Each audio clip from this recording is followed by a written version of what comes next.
The church smelled of white roses and candles. The piano played softly, and everyone smiled as I walked down the aisle. My hands trembled inside the lace gloves, but my heart was calm. I was about to marry the man I loved, the man who once said, "No matter what happens, I'll always be there." The priest cleared his throat. The guests turned their heads. The music stopped. But he didn't come. Minutes passed. Someone whispered, "Maybe the car broke down." Another said, "He'll be here any moment." I smiled weakly, pretending to believe them. An hour later, the whispers turned into silence. The candles burned low. My father lowered his head. My friends began to leave one by one. I stood there in my white dress, staring at the empty doorway. My bouquet slipped from my hand and fell to the floor. No call. No message. No explanation. Just silence. And in that silence, I heard the sound of something breaking, not glass, not wood, but my heart. That was the moment I realized love can disappear faster than the echo of a promise. By evening, the news had already spread. Someone had posted a picture of the empty church, the untouched wedding cake, and my face frozen in shock. The abandoned bride, they called me. My phone kept buzzing with messages I didn't want to read. I locked myself in my room and turned off all the lights.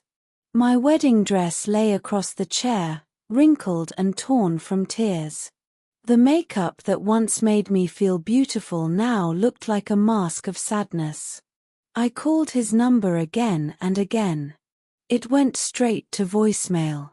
"Please, just tell me why," I whispered after the third try. But there was only silence. My father was furious. "We should go to the police," he said. "He humiliated you in front of everyone." But I shook my head. "No. I just want to know what happened." My mother sat quietly in the corner, her eyes red. "Maybe he changed his mind, Emily. Sometimes people just—" "Don't say that," I interrupted. "He loved me. I know he did." The truth was, I didn't know anything anymore. I didn't know if he was alive, angry, or gone forever. But one thing was certain, I couldn't live with not knowing. The next morning, I couldn't sit still. My heart wouldn't let me. I needed to see for myself, to touch the truth, even if it hurt. I took a taxi to Adam's apartment. The building looked the same, but everything inside felt different. The door was unlocked. When I stepped in, the air was cold and still. His clothes were gone. The wardrobe stood open and empty. The shelves were bare except for a few photo frames, one of us smiling by the sea, another from our engagement. The third photo was face down on the table. I turned it over and found it cracked, as if it had been dropped in a hurry. I sank to the floor, clutching the picture. "Why, Adam?" I whispered. Then a voice startled me. "He left early," said an old woman standing at the doorway. She was his neighbor. Suitcase in hand. Didn't say where he was going. Just looked sad. "Did he look scared?" I asked. She thought for a moment. "No, my dear," she said softly. "He looked like someone who had already said goodbye." I walked out in silence, the photo pressed to my chest. Was he running away from me, or from something much darker? 3 days passed. I hadn't slept properly since the wedding. Every sound outside made me hope it was him, a knock, a call, a message. But nothing came. Then, on the 4th morning, a letter arrived. It was placed gently at our doorstep. No name, No return address, just my name written in his handwriting. My hands shook as I opened it. By the time you read this, I'll be gone. I love you too much to marry you. Please believe that none of this was your fault. I'm not the man you think I am. The words blurred as tears filled my eyes. I have carried something for years, something dark and heavy. I tried to hide it, but I can't anymore. I can't bring that darkness into your life. You deserve light, not pain. He hadn't written where he was going. There was no explanation, no clear reason, just a promise that sounded like a goodbye. I pressed the letter to my chest. The man who promised forever had vanished with a few sentences. Was it guilt? Fear? Another woman? Or something far worse?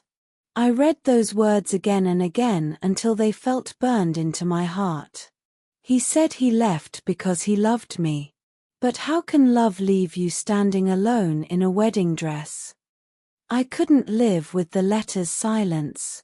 I needed answers, not just words on paper. So I went to the only person who might know something, his best friend, Michael. He opened the door slowly, his face pale. When he saw me, his eyes filled with guilt. "Emily," he whispered, "you shouldn't have come. Please," I begged. "Tell me where he is. Tell me why he left me like that." He looked away, rubbing his hands together. He made me promise not to say anything. "Michael," I stood at the altar waiting for him. "You owe me the truth." He sighed heavily. "Adam's sick," he said finally. "He found out 2 months ago. It's his heart, the doctors said it's serious. He didn't want you to spend your life taking care of someone who might not live long." The world around me seemed to blur. "He was dying," I whispered. Michael nodded. "He didn't run away because he stopped loving you, Emily. He ran because he loved you too much." I sat on the porch, my face buried in my hands. The anger I carried for days melted into something softer, grief, guilt, and love all tangled together. He didn't abandon me. He was saving me from a lifetime of watching him fade away. Months passed, but the ache didn't fade. Every morning, I woke up wondering where he was, if he was still breathing, if he thought of me.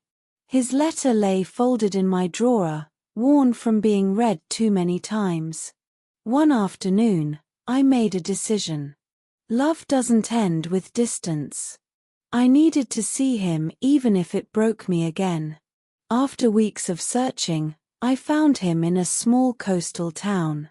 He was living alone in a cottage near the sea. I saw him through the window, thinner, paler, his once bright eyes now tired but still kind. When he opened the door, he froze. "Emily," he whispered. I stepped closer, my voice trembling. "You took away my choice, Adam. You thought disappearing would protect me, but love isn't protection, it's trust." He looked down. "I didn't want you to see me like this," he said softly. "I wanted you to remember me standing tall, not dying in a hospital bed." Tears blurred my sight. I touched his face gently.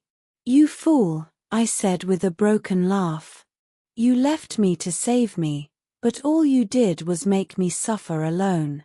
He smiled weakly. "Then stay, just for a little while." And I did. I stayed.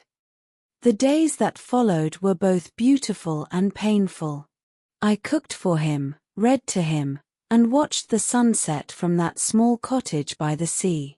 Sometimes we laughed about old memories, sometimes we sat in silence, saying nothing at all. Words were no longer needed. One evening, the sky turned orange and gold. Adam sat on the porch wrapped in a blanket, his hands cold in mine. "Do you remember the church?" he asked weakly. I nodded, holding back tears. He smiled faintly. I never left you, Emily. I just wanted to leave you smiling. I thought it would be easier if you hated me than if you had to watch me go. Tears rolled down my face. You didn't protect me, I whispered. You just broke me differently. He squeezed my hand. I'm sorry, he said softly. But if I had to live again, I'd still choose you. The wind carried his last words away. I pressed his hand against my heart as the sound of the waves filled the night. Days later, I buried his letter beside him and returned home not as a bride, but as a woman who finally understood love. He didn't abandon the wedding. He abandoned himself to protect the person he loved most.